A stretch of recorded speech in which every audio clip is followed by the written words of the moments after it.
સિંહ મળ્યો તરફ એ મને ખબર જ મળ્યો ક્યાં જેસરમાં જેસરમાં કઈ બાજુ આપણે જેસર ઓલા પેટ્રોલ પંપ એ બધું હોટીએ કે ને ઓલી હોટલ લઈ હા ત્યાં આગળ ઓલા બેટરું નાળું નથી આવતું હા એ બેટરું નાળું વટીને મળ્યો હતો વળા એક એકલા દર્શન કર્યા તે હા રફીકભાઈ હા હું આગળ આવેલો રફીકભાઈ પાછળ આવેલા કોઈ ભાડ્યું રફીકભાઈ ભાડે તું ને મારા બેઠી લાઈટ હતી એટલે હમો આવ્યો ને તો મેં કૂતરું ઘટે એમ પછી મને એવું લાગે ચાલ્યું હોય છે હમ આવે ગાડી પાડી ગયો ને એટલે સ્ટેપ પાડો ચડી ગયો રફીકભાઈ પાછળ ચોખ્ખો જોયો ઉભો રહી ગયો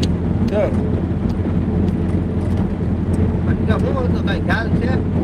મેં કીધું શાળીઓ હતું કે જનાવર હતું કઈ દાય ન હોય મેં કીધું આ હું તો માતા ક્લાયન્ટ થઈને દાંત ચલી આવ ને દઈ સુધો નહીં ખાય મને પેલા હાવા જ હતો એક ઘર કાબરો હતો